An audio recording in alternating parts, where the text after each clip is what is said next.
नमस्कार। ऑनलाइन शिक्षण में आप सभी भैया बहनों का हार्दिक स्वागत, अभिनंदन।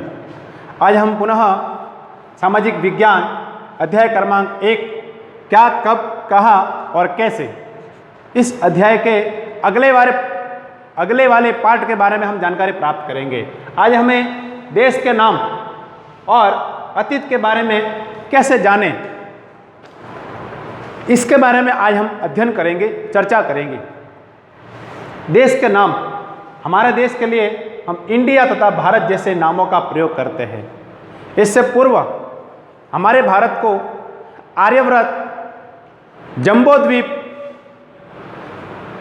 और हिंदुस्तान और भारत जैसे नामों से जाना जाता है। तो आज हम इसी के बारे में चर्चा करेंगे।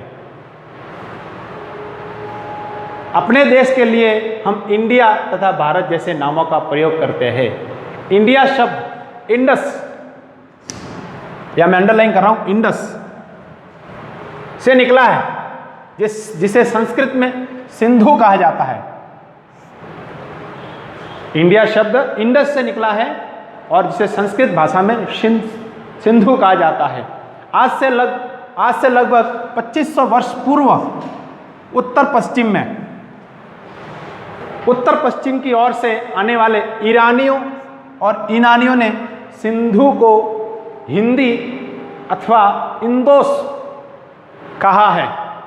इस नदी के पूर्व में स्थित ये जो सिंधु नदी है, इसके पूर्व में स्थित भूमि प्रदेशों को इंडिया कहा।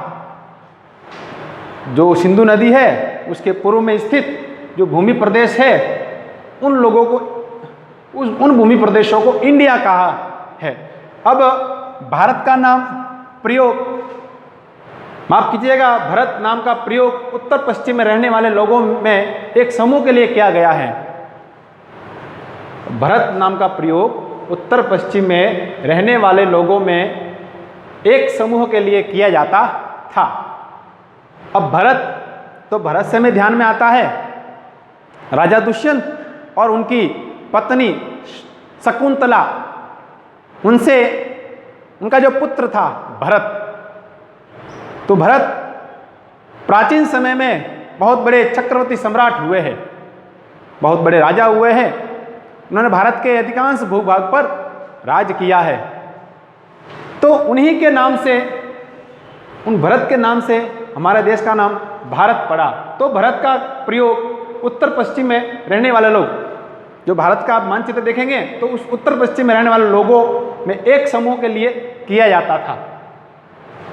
इसका उल्लेख आपको संस्कृत की आरंभिक लगभग 3500 वर्ष पुरानी कृति ऋग्वेद में मिलता है। बाद में इसका प्रयोग देश के लिए होने लगा। इस भरत नाम का प्रयोग बाद में देश के लिए होने लगा। भरत से हमारे देश का नाम भारत पड़ा। अब अतीत के बारे में कैसे जाने, तो हमने पूर्व में पढ़ा अतीत के बारे में हम और किस प्रकार से जान सकते हैं। तो अतीत के बारे में कैसे जाने, तो अतीत में लिखी गई पुस्तकों को ढूंढना और पढ़ना। ये पुस्तकें हाथ से लिखी होने के कारण पांडुलिपि कही गई है या कही जाती है। अंग्रेजी में पांडुलिपि के लिए प्रयुक्त होने वाला मैन्युस्क्रिप्ट शब्द लैटिन शब्द मैनू, जिसका अर्थ होता है हाथ से निकला है, अर्थात हाथ से लिखा हुआ। ये पांडुलिपियां ये जो पांडुलिपियां है, ये किस पर लिखी जाती थी? अभी वर्तमान में हम कागज का प्रयोग करते हैं, लेकिन प्राचीन समय में ये जो पांडुलिपियां थी, ये प्राय ताड़ पत्रों अथवा हिमालय क्षेत्र में उगने वाले भुर्ज नामक, हिमालय क्षेत्र में भुर्ज नामक एक पेड़ है, उस पेड़ की छाल से विशेष तरीके से तैयार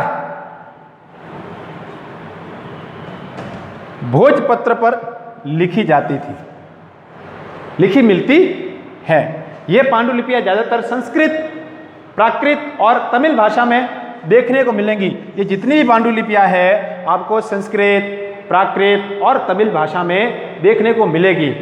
लेकिन ज़्यादातर जो वेद है वो संस्कृत भाषा में लिखे हुए हैं। तो हम नर्मदा घाटी, तो हमने नर्मदा नदी के बारे में पढ़ा कि नर्मदा नदी के किनारे सबसे पहले मानवों की बस्ती बसी।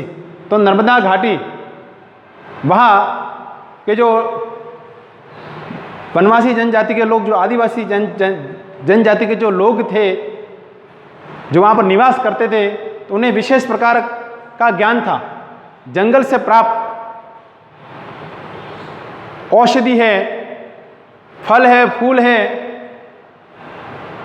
कुछ उपयोगी वस्तु है, उसको किस प्रकार से उसका संग्रहण करना, आखेट का हमने पढ़ा था, शिकार और संग्रहण का, जो ये सारी मैंने चीज़ें बोली, जंगल से संग्रहित करना। तो नर्मदा घाटी, इसका जो सही उत्तर है आखेट तथा संग्रह। अब मगध, तो मगध 16 महाजनपदों में सबसे बड़ा राज्य हुआ करता था और सबसे शक्तिशाली राज्य भी हुआ करता था। गारो पहाड़ियाँ, तो आरंभिक कृषि, जहाँ कृषि का विकास हुआ तो वो गारो की पहाड़ियों में हुआ आरंभिक कृषि।